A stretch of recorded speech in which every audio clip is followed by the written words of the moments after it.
अस्सलाम वालेकुम फ्रेंड्स। हमारे माशरे में सब्र के हवाले से बहुत से मिथ्स हैं। सब्र की डेफिनेशन हमारे नज़दीक मुख्तलिफ ही है।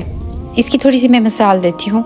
फॉर एग्ज़ाम्पल तसव्वुर कीजिए आप अपने घर में सो रहे हैं और अचानक स्मोक अलार्म बज उठता है। चुनांचे आप उठते हैं, धुआं देखते हैं, आग देखते हैं और फिर घर से बाहर निकल के आराम से हाथ सीने पे बांध के खड़े हो जाते हैं और कहते हैं अल्हम्दुलिल्लाह मेरे पास तो बहुत ज़्यादा सब्र है और एंड आई डू नथिंग, मैं कुछ नहीं करूँगा, खड़ा रहूँगा, देखता रहूँगा, मेरे सामने मेरा घर जल जाएगा लेकिन मेरे पास तो सब्र है।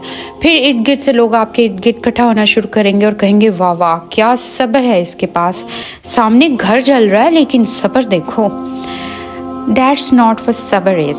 अगर मेरे घर में आग लग जाए तो मुझे क्या करना है? मैं पानी डालूंगी, फायर ब्रिगेड को कॉल करूंगी, लोगों से मदद मांगूंगी। ये मुश्किल और तकलीफ़ के वक्त कुछ करना, एफर्ट करना, दिस इज़ सब्र। ये हमारी मिसअंडरस्टैंडिंग है कि सब्र का मतलब है कि तकलीफ़ है, प्रॉब्लम है तो मैं आराम से आंखें बंद करके सो जाऊँ। ये हमारा कल्चर का हिस्सा बन चुका है, तकलीफ़ें बर्दाश्त करते रहना लेकिन चेहरे से मुस्कुराना, स्माइल शो करना। Friends, it's a toxic culture. ये कल्चर है, ये इस्लाम नहीं है। हज़रत हाजरा अलैहिस्सलाम ने क्या किया?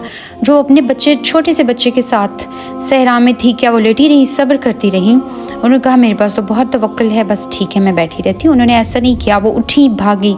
सफ़ा और मरवा के दरमियान 1 नहीं 2 नहीं 7 मरतबा एफर्ट की उन्होंने।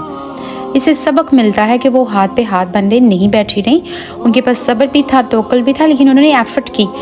और हमें कहा गया है कि उनके फुट स्टेप को फॉलो करना है। आपका हज और उम्रा पूरा ही नहीं होता, चाहे मर्द हो औरत हो, जब तक आप उनके इस अमल को फॉलो नहीं करते। हमारे प्यारे नबी सल्लल्लाहु अलैहि वसल्लम ने कहा कि अगर आप कुछ गलत होता देखें तो अपने हाथों से बदलने की कोशिश करें। हाथ से ना बदल सके तो ज़ुबान से बदलने की कोशिश करें, यानी उसके खिलाफ आवाज़ उठाएं। और ये दोनों ही काम ना कर सके तो कम से कम अपने दिलों में बुरा तो समझें, और ये ईमान का कमज़ोर तरीन दर्जा है। आप सल्लल्लाहु अलैहि वसल्लम हमें क्या सिखा रहे हैं कि मुनकर के ख़िलाफ़, नाइंसाफ़ी के ख़िलाफ़, कोई भी गलत चीज़ हो उसके ख़िलाफ़ आवाज़ उठाएं, एक्शन लें। ये है ईमान। और एक दूसरा और मिथ है हमारे माशरे में, सब्र का मतलब है कि इमोशन शो ना करना, इमोशनलेस हो जाना, गम को महसूस करना लेकिन रोबोट बन जाना।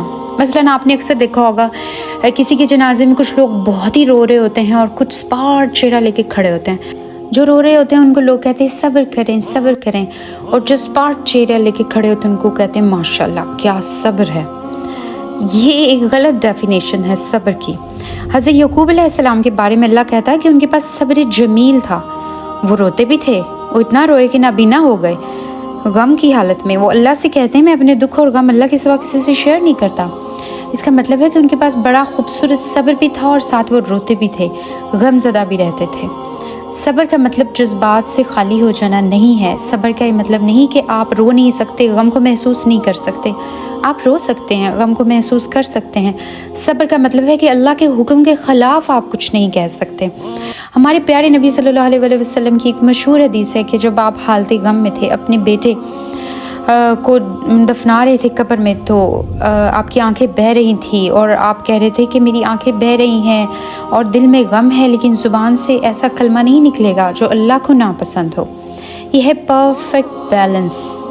ये है सब्र कि हम पे मुश्किलें आएंगी, तकलीफ़ें आएंगी, हम गमज़दा भी होंगे, रोएंगे भी, लेकिन अल्लाह से उसका शिकवा नहीं करेंगे या मुझसे कोई ऐसी बात ही निकालेंगे जो अल्लाह को नापसंद हो। क्योंकि इस दुनिया में आजमाइशें, तकलीफ़ें आनी हैं। अल्लाह अपनी जन्नत के लिए लोगों को सिलेक्ट कर रहा है और हमारा काम ये है कि इन आजमाइशों और तकलीफ़ों और मुसीबतों के वक्त हम अल्लाह की तरफ रुजू करें, अल्लाह से मदद मांगें और ख़ुद भी हाथ पाँव हिलाएं। हाथ पे हाथ रख के बैठे रहने का मतलब सब्र नहीं है, ना इस तरह अल्लाह की मदद आती है। जो लोग एफ़र्ट करते हैं, उठ के अपने हालात को संवारने की जद्दोजहद करते हैं, तब अल्लाह की मदद आती है। अल्लाह हमें ऐसी आजमाइशों, तकलीफ़ों से दूर रखना जिस पे हम तेरा शुक्र अदा ना कर सकें, जिस पे हम तेरी तरफ रुजू ना कर सकें। ऐसी सारी मुसीबतें, ऐसी सारी आजमाइशें जो अल्लाह की तरफ रुजू करने का बाइस बन जाएं, वो तो नेमत हैं।